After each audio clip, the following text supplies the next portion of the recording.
Hello and Merry Christmas.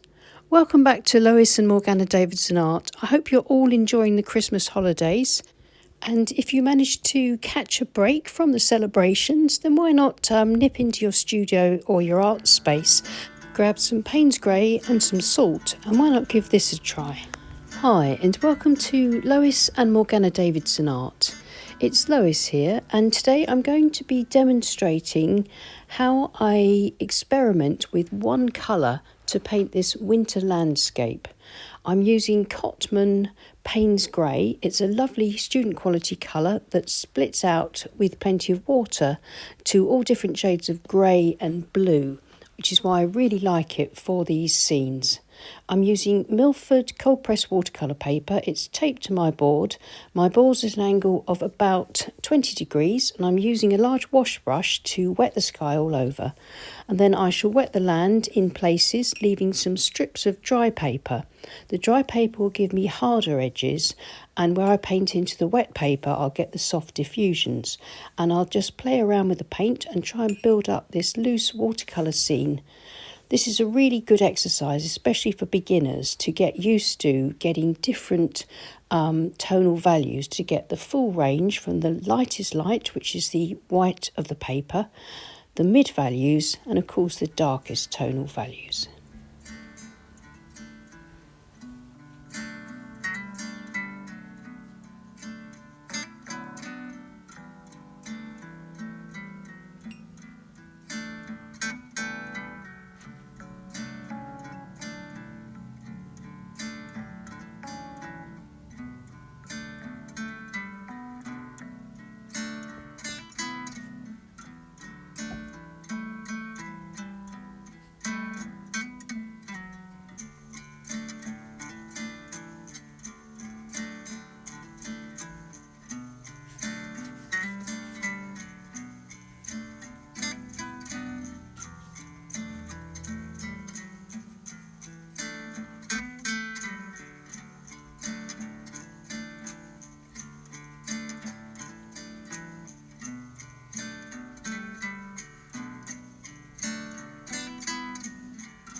I started off painting with my board at an angle of about 20 degrees so that the paint flowed down the page. Now the paint's more or less where I want it to stay. I've laid my board flat and that will stop the washes from running. They'll still softly diffuse as they dry, but they won't run down the page anymore.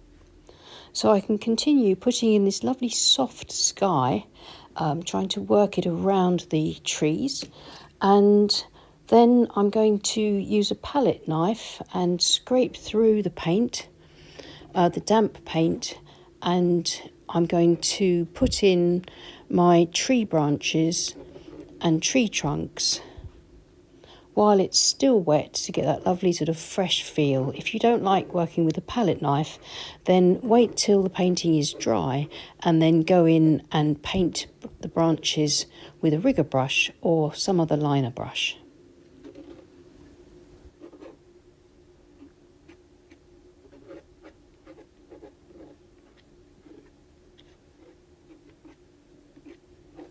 As I work across the trees, I'm making my branches and trunks much stronger on the right, where my trees are a little bit closer.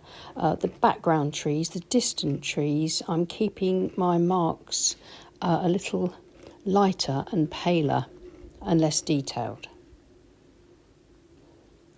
And now, just before I leave it to dry, I'm going to sprinkle a little bit of ordinary table salt into the foreground where the paint is just damp.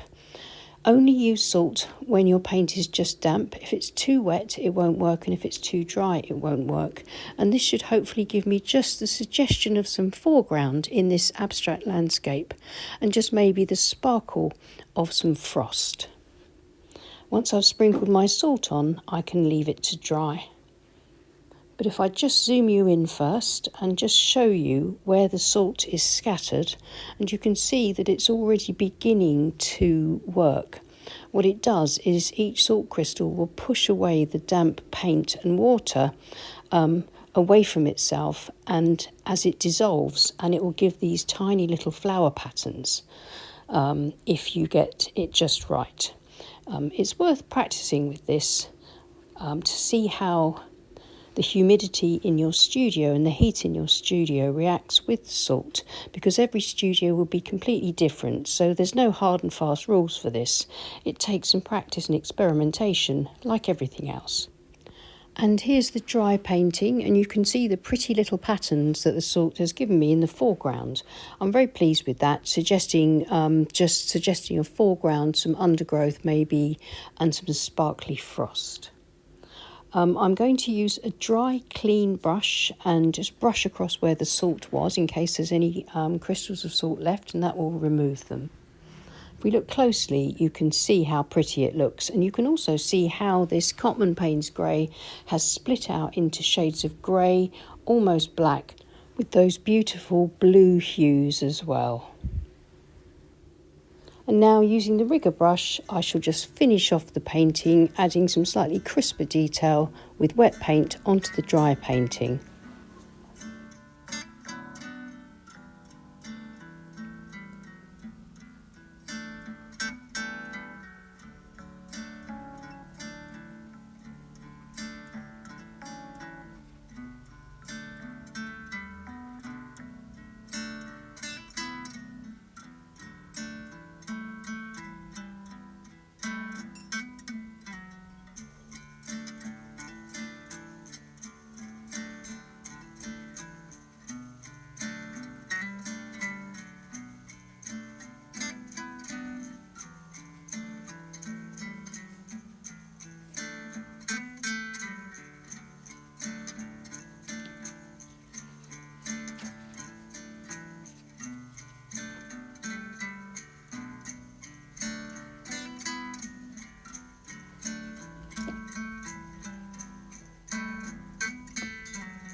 And that's my simple exploration finished. It's only taken a few minutes and just a bit of practice, and this sort of experiment can really familiarise you with paint mixing and getting the values right, but also about the compositional balance between painted paper, unpainted areas, or lightly painted areas, and also, more importantly, making sure that there are some areas that are really quiet and restful with very little going on, and other areas that the eye is then drawn to.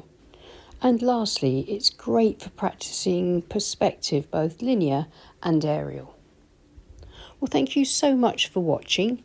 Please leave us a like and subscribe to our channel if you haven't already. And thanks so much to all our wonderful subscribers on Patreon. And if you'd like to support us on Patreon, then please take a look at the links in the description below this video, and you'll see the links to our Patreon pages, to Morgana's own YouTube channel, and to my new book, Landscapes in Watercolor, Techniques and Tutorials for the Complete Beginner. I'll see you again soon. Take care. Merry Christmas and happy painting. Bye.